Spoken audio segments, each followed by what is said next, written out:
Hello दोस्तों, नमस्कार सभी को। मैं लोकेश दैया आप सभी का स्वागत करता हूं दैया सॉल्यूशन यूट्यूब चैनल पर। एसएससी जीडी 2024 और यूपी पुलिस 2024 के लिए जीके जीएस और करंट अफेयर के क्वेश्चन रहेंगे। सेट नंबर 28 से 27 सेट हम पहले कर चुके हैं। आप देखना चाहें तो जाकर प्लेलिस्ट में देख सकते हैं। ये सभी परीक्षाओं के लिए उपयोगी है जिसमें जीके जीएस और करंट अफेयर पूछी जाती है। टेस्ट नंबर कौन सा है? 28। डेली रात 8 बजे क्लास होती है ये। अगर आपको ये टेस्ट अच्छा लगता है तो एक लाइक कर देना।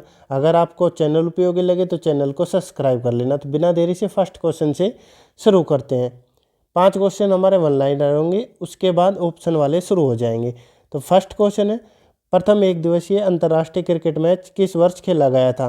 तो आंसर क्या रहेगा? कब खेला गया था? तो 1971 में खेला गया था। नेक्स्ट क्वेश्चन है, भारत का पहला आईआईटी कहाँ स्थापित हुआ था? भारत का पहला आईआईटी तो कहाँ पे हुआ था? खड़गपुर। खड़गपुर जगह कहाँ पे है? तो ये पश्चिम बंगाल यानी वेस्ट बंगाल में। स्थापना कब हुई थी? तो 18 अगस्त 1951 को हुई थी। नेक्स्ट क्वेश्चन है फिर, the test of my life किसकी आत्मकथा है?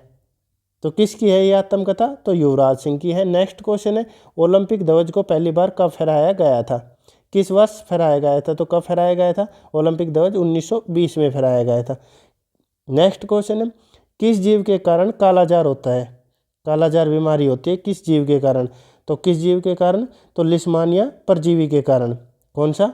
लिस्मानिया परजीवी के कारण। ये हमारे 5 क्वेश्चन थे स्टैटिक जीके के। अब चलते हैं नेक्स्ट क्वेश्चन पर। इसमें करंट अफेयर के भी क्वेश्चन रहेगा। तो फर्स्ट क्वेश्चन है ऑप्शन वाले, डुरंड कप 2023 का खिताब किस टीम ने जीता है? कौन सा संस्करण था 2023 में? अगर ये पूछे तो कौन सा संस्करण था? तो 132वां संस्करण था। कौन सा? 132वां संस्करण था। किसने जीता? ऑप्शन दे रखे हैं, मोहन बागान, ईस्ट बंगाल, बेंगलुरु एफसी या गोवा एफसी। तो किसने जीता है? कौन सा सही रहेगा? तो ऑप्शन ए सही रहेगा, मोहन बागान ने जीता है। किसे हराकर? अगर पूछे हराया किस टीम को है तो ईस्ट बंगाल यानी पूर्वी बंगाल को हराकर जीता है। कौन सा खिताब जीता है मोहन बागान ने? तो ये 70वां खिताब जीता है। और कितने साल बाद जीता है? तो ये 23 साल बाद जीता है। और कितने से हराया है ईस्ट बंगाल को? तो 1-0 से हराकर जीता है। 2023 वाला कौन सा संस्करण था? तो 132वां संस्करण था। आगे चलते हैं नेक्स्ट क्वेश्चन पर। आशा करता हूँ आपको समझ आया होगा। नेक्स्ट क्वेश्चन है, स्वरवेद महामंदिर का संबंध किस राज्य से है? कौन सा? स्वरवेद महामंदिर। ऑप्शन दे रखे, जम्मू कश्मीर, मध्य प्रदेश या उत्तर प्रदेश या कर्नाटक। तो किस राज्य से? कौन सा सही रहेगा? तो ऑप्शन सी सही रहेगा, उत्तर प्रदेश राज्य में पीएम नरेंद्र मोदी जी द्वारा उद्घाटन किया गया है। कब? तो 18 दिसंबर को। कौन से मंदिर का? तो स्वरवेद महामंदिर का। किस राज्य से संबंध है? तो ये उत्तर प्रदेश राज्य से। आगे चलते हैं नेक्स्ट क्वेश्चन पर। नेक्स्ट क्वेश्चन है, साहित्य अकादमी पुरस्कार 2023 कितनी भाषाओं में ये पुरस्कार देने की घोषणा की है? यानी कितनी भाषाओं में ये पुरस्कार दिया जाएगा? कौन सा? साहित्य अकादमी पुरस्कार 2023 वाला। ऑप्शन दे रखे हैं, 24 भाषाओं, 26 या 22 या 18 भाषाओं में। तो कितनी भाषाओं में दिया जाएगा 2023 वाला? तो ऑप्शन ए सही रहेगा, 24 भाषाओं में दिया जाएगा साहित्य अकादमी पुरस्कार 2023 वाला। आगे चलते हैं नेक्स्ट क्वेश्चन पर। नेक्स्ट क्वेश्चन है, जलियांवाला बाग हत्याकांड 1919, ये याद रखना कब हुआ था? तो 1919 यानी 13 अप्रैल 1919 को हुआ था। 13 अप्रैल 1919 में हुआ था। जलियांवाला बाग कहाँ स्थित है यानी जगह कहाँ पर स्थित है? ऑप्शन दे रखे, हरियाणा में, पंजाब, मध्य प्रदेश या उत्तर प्रदेश में। तो कहाँ पे? आप सभी को पता होगा, ऑप्शन बी सही रहेगा, पंजाब में। जलियांवाला बाग हत्याकांड को और किस नाम से जाना जाता है? तो अमृतसर हत्याकांड भी कह सकते हैं इसे। अमृतसर हत्याकांड के नाम से भी जाना जाता है। और इसमें अंग्रेजों द्वारा निहत्थे मासूमों पर कत्ल किया था, गोली चला दी गई थी। उस समय जांच के लिए कौन सी कमेटी, जो जांच के लिए कमेटी या आयोग बनाया था, वो कौन सा आयोग था जिसने जांच की थी? तो ये पूछा जा सकता है, जलियांवाला बाग हत्याकांड की जांच के लिए कौन सा आयोग गठन किया गया था? तो वो हंटर आयोग था। हंटर आयोग था। और निहत्थे लोगों पर कत्लेआम हुआ था, गोली चला दी गई थी। और किस राज्य में है ये जलियांवाला बाग जगह? तो ये पंजाब राज्य में है। और कब हुआ था? 13 अप्रैल 1919 को। आगे चलते हैं नेक्स्ट क्वेश्चन पर। नेक्स्ट क्वेश्चन है, निम्नलिखित में से किसे 2001 में संगीत नाट्य अकादमी पुरस्कार से सम्मानित किया गया था? कौन सा?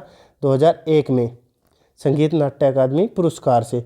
ऑप्शन दे रखे हैं, सोनल मानसिंह, अलरमेल वल्ली, M.R. कृष्णमूर्ति या अनुराधा पांडे। तो किसे मिला था 2001 वाला? तो कौन सा ऑप्शन सही रहेगा? तो ऑप्शन बी सही रहेगा, अलरमेल वल्ली को मिला था 2001 वाला संगीत नाट्य अकादमी पुरस्कार। इनका संबंध किस शास्त्रीय नृत्य से है? अगर ये पूछे तो भरतनाट्यम से संबंध है इनका। भरतनाट्यम कहाँ का है, किस राज्य का है? तो ये तमिलनाडु का है, तमिलनाडु राज्य का है। सोनल मानसिंह का संबंध किससे है?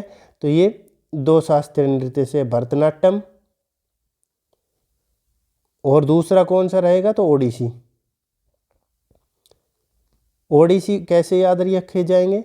सोनल मानसिंह याद रखना, और जिसमें महापात्रा लगा हो ना पीछे, महापात्रा, तो वो सभी किसके होंगे? ओडिसी के होंगे। आगे चलते हैं नेक्स्ट क्वेश्चन पर। नेक्स्ट क्वेश्चन है, विश्व शतरंज चैंपियनशिप विश्वनाथन आनंद किस देश के हैं? कौन? विश्वनाथन आनंद का संबंध किस देश से है और कौन से खिलाड़ी है? तो ये शतरंज के खिलाड़ी है। ऑप्शन दे रखे बांग्लादेश, नेपाल, भारत या श्रीलंका। तो आप सभी का पता होगा, ऑप्शन सी से रहेगा, हमारे देश प्यारे भारत के हैं ये विश्वनाथ आनंद। और किस खेल से है? तो ये संबंध है शतरंज खेल से।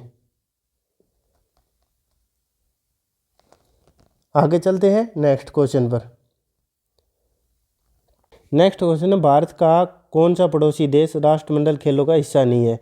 राष्ट्रमंडल खेलों का हिस्सा नहीं है, कौन सा देश है? भारत का पड़ोसी देश बताना है। तो ऑप्शन दे रखे बांग्लादेश, पाकिस्तान, श्रीलंका या चीन। राष्ट्रमंडल खेलों का पहली बार आयोजन कब हुआ था? तो 1930 में हुआ था। और 2022 में कहाँ पे हुए थे, किस देश ने आयोजन किया? और 26 वाले कहाँ पे होंगे? तो 2022 वाले कहाँ पे हुए थे? तो बर्मिंघम में हुए थे, बर्मिंघम इंग्लैंड में। और 26 वाले कहाँ होंगे? तो ये विक्टोरिया जगह किस देश में स्थित है? तो ये ऑस्ट्रेलिया में होंगे। और इस क्वेश्चन का आंसर क्या होगा? तो चीन देश राष्ट्रमंडल खेलों का हिस्सा नहीं है। आशा करता हूँ आपको समझ आया होगा। आगे चलते हैं नेक्स्ट क्वेश्चन पर। नेक्स्ट क्वेश्चन है, निम्नलिखित में से कौन सा तैराकी खेल के इस्तेमाल में किए जाने वाले एक स्ट्रोक है? यानी कितने स्ट्रोक उपयोग में लिए जाते हैं? तो 4 प्रकार के स्ट्रोक उपयोग में लिए जाते हैं।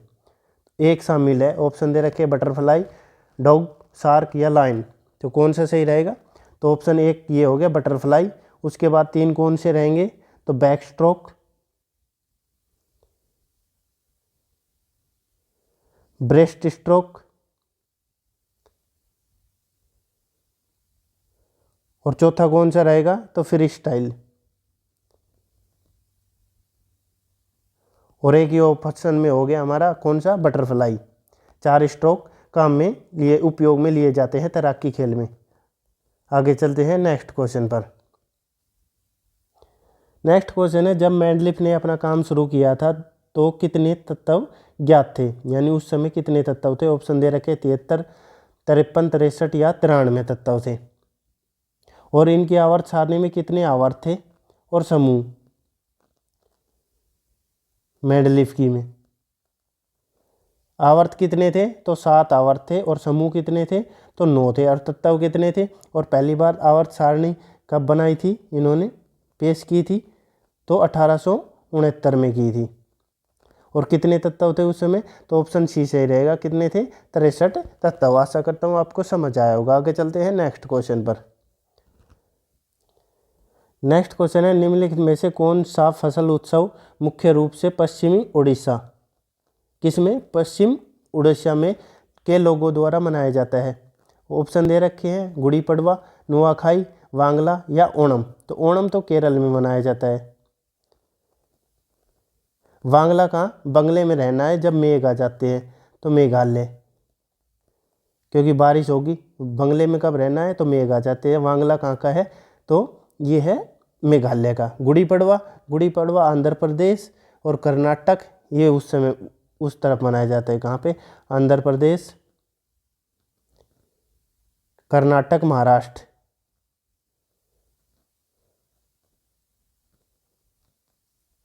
तो कौन सा सही रहेगा, पश्चिम उड़ीसा का, तो ऑप्शन बी सही रहेगा, नुआखाई यानी नया खाना।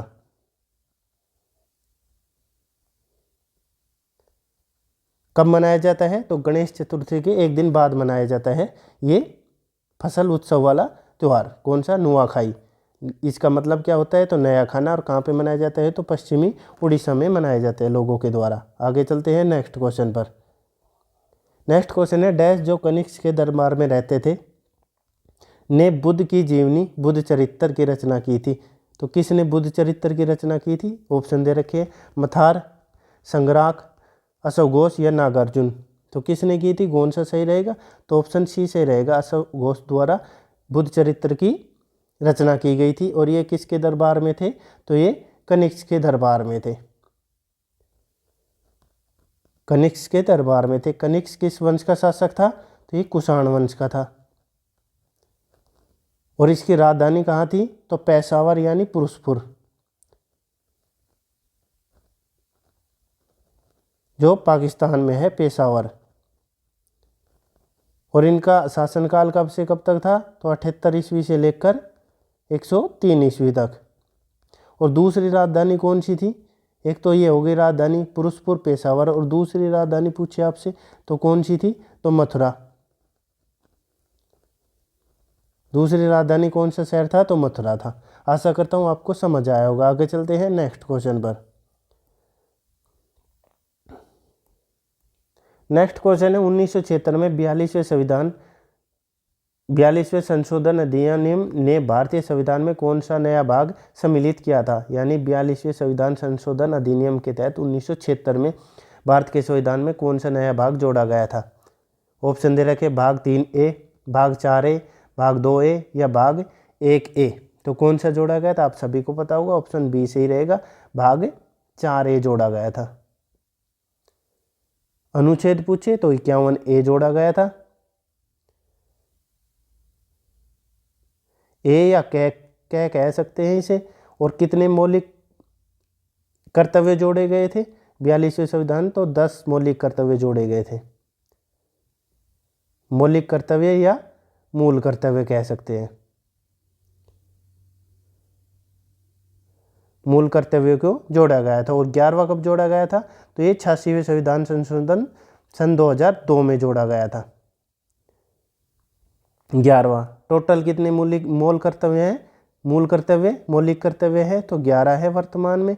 और 42 में संविधान में कितने जोड़े गए थे, तो 10 जोड़े गए थे पहले। उससे पहले जब संविधान बनाया था तब एक भी मौलिक कर्तव्य नहीं थे। मौलिक कर्तव्य किस देश के संविधान से लिए हैं, तो ये रूस के संविधान से लिए गए हैं। आशा करता हूँ आपको समझ आया होगा। आगे चलते हैं नेक्स्ट क्वेश्चन पर। नेक्स्ट क्वेश्चन है, निम्न में से कौन सा सौर मंडल का बाह्य ग्रह है। यानी बाह्य ग्रह होते हैं और आंतरिक ग्रह।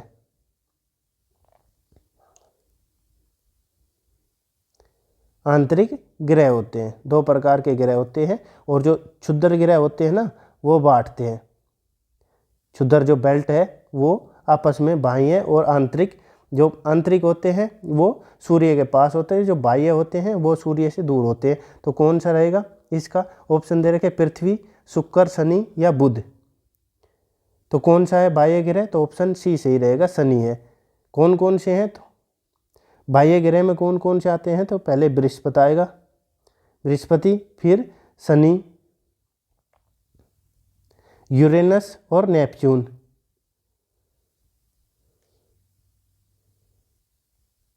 नेपच्यून ये सभी कौन से हैं, तो ये बाह्य ग्रह हैं। और आंतरिक ग्रह कौन से होंगे, सॉरी ये उल्टा लिख दिया मैं, उस साइड में लिख देता हूँ। तो बाह्य कौन कौन से हैं, एक तो शनि हो गया और बृहस्पति। बृहस्पति जो क्षुद्र ग्रह हैं उनके पास है, तो बृहस्पति यहाँ होगा। फिर शनि होगा, यूरेनस हो गया, और एक कौन सा हो गया तो नेपच्यून। ये बाह्य ग्रह। आंतरिक कौन से होंगे तो मंगल, मंगल है जो बेल्ट के साथ में है, यानी जो किन ग्रहों के बीच में क्षुद्र ग्रह पाए जाते हैं तो मंगल और बृहस्पति ग्रह के बीच में क्षुद्र ग्रह पाए जाते हैं। यहाँ पे ये क्षुद्र ग्रह पाए जाते हैं। मंगल हो गया, और कौन सा होगा तो बुध, शुक्र, मंगल और पृथ्वी, ये आंतरिक ग्रह हो गए। और ये बाह्य ग्रह दो प्रकार के बड़े होते हैं, बटे होते हैं, क्षुद्र ग्रह बांटते हैं इनको। और क्षुद्र ग्रह किन के बीच में होते हैं तो मंगल और बृहस्पति ग्रह के बीच में क्षुद्र ग्रह स्थित होते हैं। आशा करता हूँ आपको समझ आया होगा। आगे चलते हैं नेक्स्ट क्वेश्चन पर। नेक्स्ट क्वेश्चन है, पाटलिपुत्र में स्थानांतरित होने से पहले डैश कई वर्षों तक मगध की राजधानी थी, यानी कौन सा शहर था पहले हुआ करता था, उसके बाद पाटलिपुत्र हो गया, तो कौन सा था। ऑप्शन दे रखे राजगृह, सारनाथ, उज्जैन या तक्षशिला। तो कौन सा था तो ऑप्शन ए सही रहेगा, राजगृह। मगध साम्राज्य के वास्तविक संस्थापक कौन थे, संस्थापक पूछे तो कौन थे तो बिंबिसार थे। और पहले राजधानी कौन सी थी तो राजगृह थी, उसके बाद पाटलिपुत्र कर दी गई थी। आगे चलते हैं नेक्स्ट क्वेश्चन पर। लास्ट क्वेश्चन है हमारा, 1867 में मुंबई में किस संस्था की स्थापना हुई थी, यानी 1867 में मुंबई में शहर में किस संस्था की स्थापना हुई थी। ऑप्शन दे रखे प्रार्थना समाज, थियोसॉफिकल सोसाइटी, युवा बंगाल सोसाइटी या रामकृष्ण मिशन की। तो रामकृष्ण मिशन की कब हुई थी तो 1 मई 1897 में हुई थी। किसके द्वारा तो स्वामी विवेकानंद के द्वारा। विवेकानंद के द्वारा। तो किसकी हुई थी 1867 में तो ऑप्शन ए सही रहेगा, प्रार्थना समाज की हुई थी। और शहर पूछे तो मुंबई में। और किन के द्वारा प्रार्थना कैसी की जाती है तो आत्मा से की जाती है, अंदर की आत्मा से, यानी आत्माराम पांडुरंग के द्वारा, पांडुरंग के द्वारा की गई थी। और किसकी प्रेरणा से की गई थी, प्रेरणा से पूछे तो, अगर आपसे प्रेरणा से पूछे तो केशव चंद्र सेन के द्वारा प्रेरणा मिली थी, केशव चंद्र सेन के द्वारा। आशा करता हूँ आपको समझ आया होगा। आगे चलते हैं। अब हमारे सारे क्वेश्चन हो गए हैं। टेस्ट अच्छा लगा हो तो एक लाइक करना, चैनल उपयोगी लगे तो चैनल को सब्सक्राइब कर लेना। आपको नोटिफिकेशन चाहिए तो बेल आइकन ऑन कर सकते हैं। आपका दिन शुभ हो। धन्यवाद।